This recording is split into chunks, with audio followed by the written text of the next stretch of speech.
Welcome to Business Innovators Radio, featuring industry influencers and trendsetters sharing proven strategies to help you build a better life right now. You are listening to the Brilliance Business Show, conversations with leading experts in business. I am your host, Mark Stephen Pooler, and today I have a wonderful guest, Josef Stetter. Josef is a career-finding guru, and our topic today is Land Your Dream Job, which is a really important topic, especially in today's climate. Josef, welcome to the Brilliance Business Show. Mark, thank you for having me. I'm honored to be sharing a few tips to help people succeed.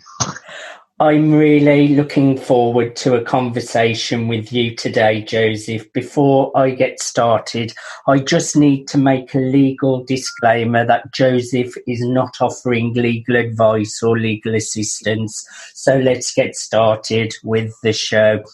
Josef, can you share with our listeners a little bit about yourself and your business?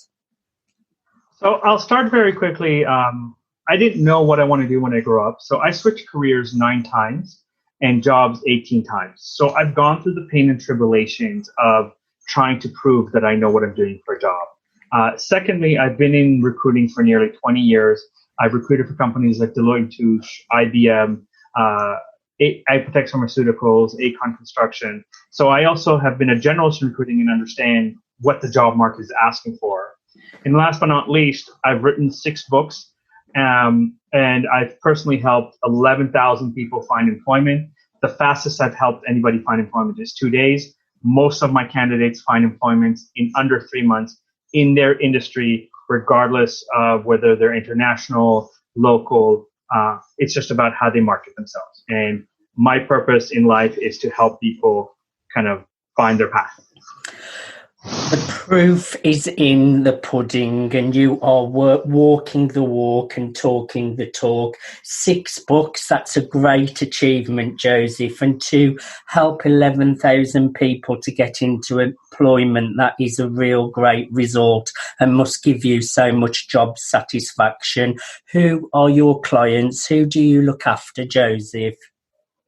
So it does give me great satisfaction. I've been a generalist, so I've predominantly helped white collar and higher level blue collar jobs. So engineers, accountants, IT people, data scientists, medical, sales, those kind of things, marketing. So at the end of the day, I can help anybody. I can make a custodian sound like a brain surgeon. It's all about how you brand yourself and how you market yourself, which is kind of where your expertise comes in. I just kind of do it specifically for job finding, Mark. I hear you. And there must be a lot of people out there at the moment, Josef, that need your support because people are losing jobs. People are out of work. So is that what you're finding? You need to give those kind of people support through these testing times? So COVID has been an experience for a lot of people. In North America, between Canada and the United States alone, between 60 and 65 million people lost their jobs. And unfortunately, a lot of them kind of are flustered. They don't know where to look. They don't know what to do. And so I've kind of created systems, tools, and tricks to make sure that they're successful. For example, most people apply for jobs on job boards like Indeed, Glassdoor, or Career Builder. The problem is, prior to COVID, Indeed had 40 million users in North America, which meant that one job posting was getting between 350 and 5,000 applicants. Now with COVID, it's 4 or 5 times that. So most jobs, let's say, around the world, but predominantly in North America, say, don't call us, we'll call you. And most people go, okay, I'll wait. Now, here's the thing. If, let's say, 3,000 applicants applied for one job, most companies look at the first 100. So if you're not one of the first 100, you're being missed. So I teach people, here's a simple little trick. Call the company, say, my internet's been crashing, or I've had computer problems all day. Can you please confirm that my application went through? The moment that they go to check if the application went through, your application is now at the top of the list. Now, since you have them on the phone, you have 2 minutes to say, here's the 2 things that I've done as results that you should be aware of as to why you should consider me for this role. And thirdly, the thing that you need to do is kind of say, well, when are you going to start interviewing for this role? So if they say to you in 2 weeks, you say to them, if in 3 weeks I don't hear from you, do you mind if I call you as an expert to give me feedback on my resume so that I have better chances of getting hired? Now you've asked permission to be in that conversation. So I've created a system to kind of go, I'm not going to teach you, the same old things that everyone's talking about, like networking is a good idea. I'm going to tell you why no one's hiring you. I'm going to tell you why you're struggling to find jobs because you're looking in the wrong places or you're wasting your energy in the wrong places. These are great tips, Joseph, and these little extra things are going to help you to stand out as well and go above and beyond what other people are doing, and that is a real great way to make progress on your employment journeys. Do you recall a specific aha moment that led to the launch of your business, Joseph? As I mentioned earlier, I struggled to kind of figure out what I want to do with my career. I think the aha moment was I was working kind of in a private college environment, and I was completely disgusted with how awful the career services were. And I went, okay, this can't be the solution. And so I've spent over 25,000 hours mastering everything there is to know about job finding. And I've taken that 25,000 hours and created a program that you cannot fail as long as you do the homework I've given you. And when I say you cannot fail, as an example, my brother was finishing his 3rd year mechanical engineering, applied for an internship. By the time one of the companies responded to him, it was going to be more of a paper pusher job, and he already registered for his 4th year classes. So he asked me to cancel the interview. I decided to go in as my brother. I studied economics and business. The only thing I know about mechanical engineering is what I wrote for him on his resume. My first interview, there was 100 candidates from 4 major universities in Canada. Within 45 minutes, human resource called me back, said, we love you. We need to come back for a second interview. I was like, okay. My second interview was with the manager of the department that I potentially work with. Now, I spoke the truth about my brother's resume. So my brother was on a team that designed a wheelchair for third world nations. They use a tank chain so it can go on any terrain. He came second in Ontario for the best mechanical engineering project of the year, won $500 from a major bank, told the manager I studied thermodynamics and quantum physics. To this day, I have no idea what those are. Didn't even leave the parking lot. Manager called me and said, I adore you. I need to come back for a third final interview. I was like, all right, let's see how far I can take this. I was the first one in at 8:30 in the morning. Manager walked over to me and goes, here's your offer letter. The job's yours. All you have to do is pass this mechanical engineering test. I looked at him, I looked at the test, I looked at him, I looked at the test. I'm like, I can't do this test. Manager looked at me and goes, I know you're nervous. Let me help you. He solved the first 2 questions for me. I looked at him and I said, listen, I am so sorry for wasting your time. I guess I'm a lot more comfortable with the design than I am with the calculations. I'm not the right candidate for this job. Thank you for the opportunity. Manager followed me to the car and begged me to take the job because it interviewed that much better than every other mechanical engineer. And I've done this for IT jobs, for law jobs, for accounting jobs, for marketing jobs, because I want to make sure that the information I provide people to help them succeed in finding their dream job is foolproof. And it works because I test it regularly to make sure that everything I'm saying works in every which direction. Got you. And I just love that ha-ha moment. That's a great story there, Joseph. What really motivates you every day to jump out of bed? Truthfully, now I have a 7-month-old daughter, and a lot of it, like beyond being of service to people, I've always been someone that loves helping. I want to kind of show my daughter what's possible, and I want her to experience the opportunities and help her achieve her dreams. What sets your business apart, and what unique need are you filling for your clients and customers? The main focus of my program is that I'm not regurgitating generic stuff. I'm going very specific. So, for example, a lot of the career coaches out there kind of talk about and say, "Oh, networking is a good idea. You should network. It might help you get a job." I think that's useless information. So I kind of go, first of all, here's a list of, let's say, 40 different areas where you can network. You can also look up industry-specific designations. Secondly, when you network, you need to brand yourself. So my favorite color is purple. Every time I go and do something, I wear a purple shirt or something purple so that when I follow up, I go, I'm the guy with the purple, so that they remember the purple, even if they don't remember my name. Thirdly, let's say I also kind of said, stop going into networking saying, hey, I need a job. It's useless, especially, and you haven't earned the right to say that to, let's say, an executive. When you come to a networking event, make it about them. So when you meet an executive, you come up to them and say, what made you so successful, Mark? What are your biggest accomplishments in your career? When you start the conversation with that, somebody is more likely to respond to an email or follow-up after the networking event than, hey, I understand you're an executive. Will you hire me, for example? So I've broken down, here's why no one's responding to you. Your resume is too cookie cutter and generic. The way that you interview is not providing the proof in terms of results. Your LinkedIn profile is too generic. The way you network is incorrect. The way you approach job finding, you're spending too much time in the wrong places. You need to kind of optimize your job search this way. And I break it down piece by piece, and I explain each piece, and I explain to you how to kind of do it correctly so that you have multiple resources working for you to land that dream job, basically. I agree with you. So many people get networking wrong, and they spend a lot of time talking as well rather than listening, and it's much better to listen rather than just talk about yourself. So I agree with all of your tips there, Joseph. Why is your service especially important in today's modern world?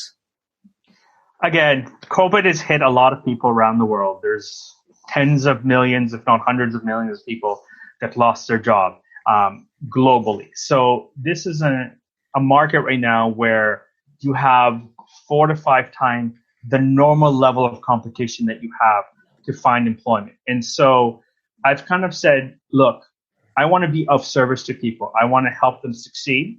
So I've created a program that's $97. There's no upsell. There's no, you need to sign up for this. It's everything you need to know. It's kind of broken down to you where you have PDFs, PowerPoint, video, audio, bonus resources like part-time, like a list of where you can work part-time to subsidize your income and help you kind of, lay over free books, some of the books that I've written, other resources to kind of go, like, even with the networking. I didn't just say, it's a good idea to network. I said, these are the organizations in North America that you can network that are industry specific. These are the places that if you go to a meetup or you go to Eventbrite, these are the things, and this is how you should be searching in order to find the right places to go. Because if you're trying to get a job as an IT guy and you go to a networking event for people that love to play guitar, the odds of you getting hired are very small. So I've kind of said, look, I've done all the homework for you. All you have to do is put in a little bit of effort, take a little bit of action, and you're guaranteed to succeed in terms of finding that dream job or the perfect job for you, or, getting back into the field that you were working in and getting better opportunities, let's say, even getting a promotion. And it's these skills that will really make a difference and make the process a whole lot quicker and easier to make it a smooth process, because it can be really challenging and scary when you are looking for work.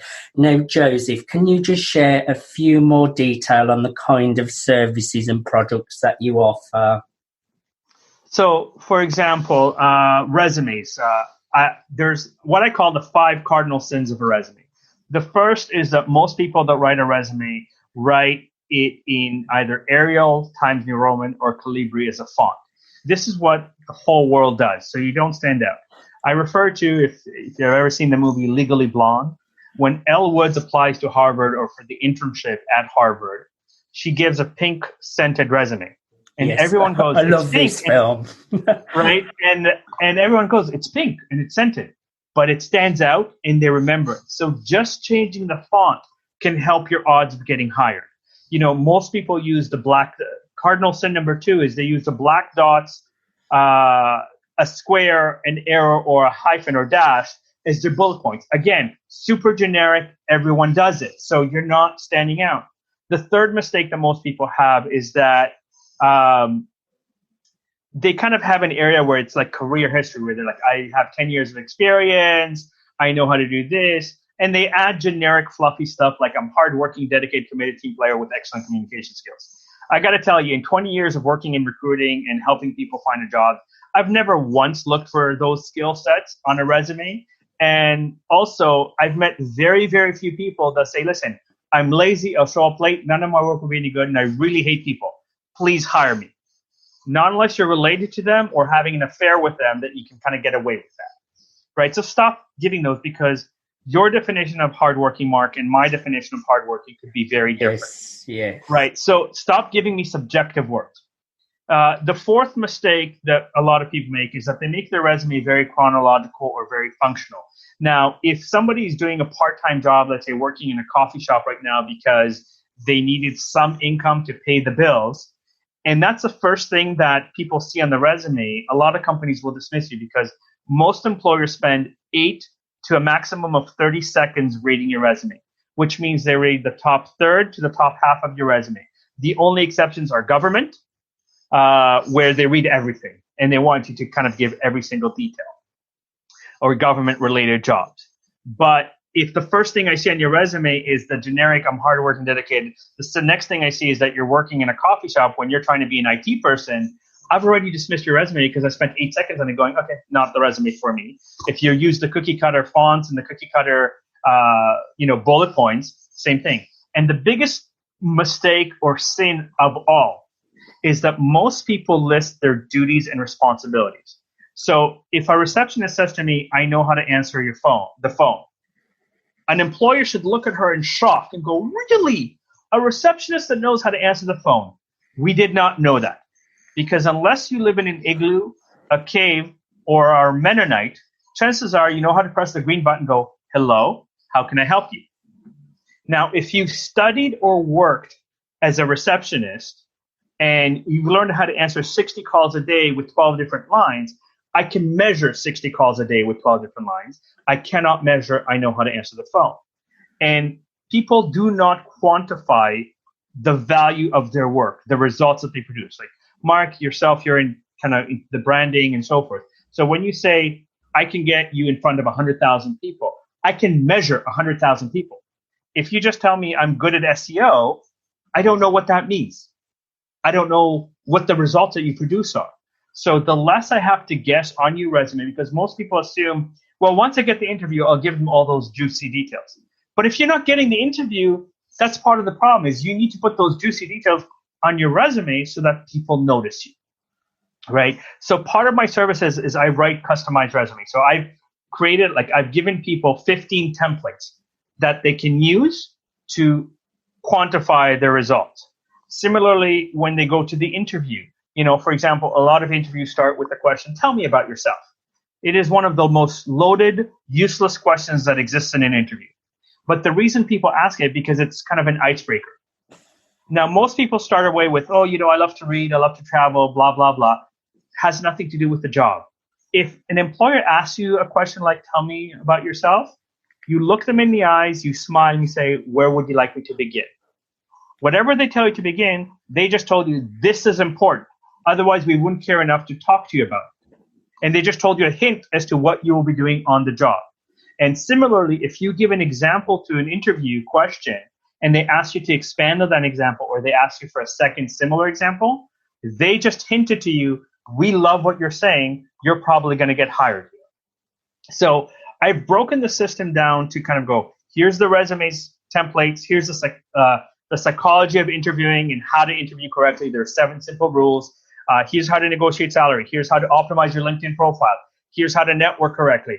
Here's how to work with various employment agencies, recruiters, headhunters. Here's how to beat the job boards. Here's the job boards that you should be applying with. Here's the employment agencies that you should be applying with. Here's how to, ask for referrals. Here's how to create a position just for you that doesn't exist. Here's how to think outside the box, like, something as simple as sending, let's say, a large box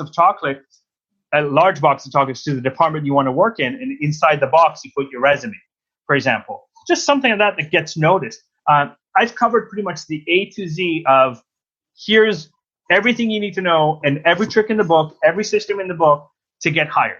If you can't get hired with my system, you're either being lazy because you're not being proactive, because it's the first thing I talk about in my system is the importance of being proactive.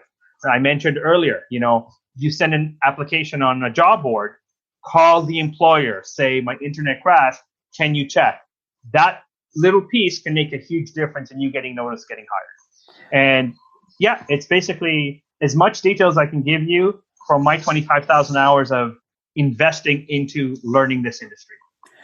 You've done all the hard work so that the people that you work with have a much smoother process. Now, I know you have all sorts of client success stories. I just want you to choose one that really stands out to you. I think one of my favorite stories is when I first started salsa dancing, I had a partner that was in college to study graphic design. And she saw this internship opportunity that was unpaid. And she calls me up. She's like, I really, really want it. I really, really want it. I'm like, you really want it? She's like, yeah. Like, you have to do everything I tell you. I'm going to be like your Mr. Miyagi. Like, wax on, wax off. Don't ask me any questions. Just follow everything I say. I said, first of all, the word graphic and design are in your job description. So you're not allowed to have a black and white resume. We made her resume green. And then instead of the regular bullets that everybody uses, she had a little kind of like dancing guy that was her signature for all her digital marketing work that she's done. We put that as her bullet points. I wrote how her being a barista at a coffee shop is actually graphic design because she played with the latte and created different designs. She sends the resume. 2 weeks go by. She calls me and says, they didn't even call me. You suck. An hour later, they called her. They're like, listen, we're so sorry we haven't called you earlier. We received 7,400 applications for 20 unpaid internships. Your resume was one of our favorites. Now, because we received so many applications, we're going to do a three interview process. Your first interview is in 2 days. So she calls me back. She's like, oh my God, they called me. What do I do? I'm like, first of all, apologize. Second, here's what I need to do. I want you to go to like Staples, Kinko's, any of the places that you can print your best works on the highest end glossy paper that you can find.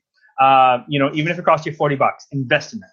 Take all of your graphic files, organize them. At the time, Flickr was very popular to easy access so that they can see all the different work that you've done. And then I taught her my 7 rules to a perfect interview, which I used with my brother as a mechanical engineer, pretending to be my brother, I should say. Taught her the rules there. She came into the interview super prepared. 15 minutes into the interview, the director puts down his pen, looks at her, goes, listen, I've been running this program for 10 years. I have never been so impressed with a candidate as I am with you. I'm not even bothering with the second and third interview. Congratulations, you're my first hire for the internship. Right, so that was a 2-day turnaround in terms of her getting hired. I love a success story, Joseph, and it really does make so much sense doing those extra things in the outset to really get the result that you're looking for, because most people won't take that extra effort. How do clients typically hear about you, Joseph? So I have a Facebook group called Land Your Dream Job, where people can join. My name is Josef Stetter. They can find me on LinkedIn. They can find me on my company's called the Celebrate Group, or celebrategroup.ca is my website. And for the course, I have a kind of a bit.ly, which is 35 capital V, capital G, capital K, and then small g and M for the course for $97, which gives you everything you need to know to do everything on your own and get hired. I will make sure those links are easy access for our listeners to get a hold of, Joseph. You have shared lots of value, and even people just listening to this will get lots of great tips that can help them move forward. So You have really shared great value, which I really appreciate. Is there anything we did not cover that you would like to share? Again, you know what? My heart goes out to people that are struggling right now and have lost their job and lost their identity. I know how stressful that can be. I know how damaging it can be to your personality, to your confidence, because I've gone through it myself. And this is why I've kind of created this program to go to people, look, there are jobs out there. And if you know where to look and you know how to optimize what you're doing, you don't need to spend 8 hours a day on, let's say, Indeed. You can spend half hour a day, unless there's particular applications that you have to go in and fill in all the information, and still get hired and be more successful than you thought, kind of thing. And that is my purpose, is to try and help people succeed, to try and help people kind of remember who they are and kind of get them back on track. I am sure there will be people listening, Joseph, who could really, really benefit from the support of your wisdom and knowledge. Thank you so, so much for being on the Brilliance Business Show, Joseph. I've really enjoyed a conversation with you. Thank you very much for having me, Mark. It's been an honor, and I hope this message helps a few people kind of find their path. You have been listening to the Brilliance Business Show, conversations with leading experts in business. Thanks for listening to Business Innovators Radio. To hear all episodes featuring leading industry influencers and trendsetters, visit us online at businessinnovatorsradio.com today.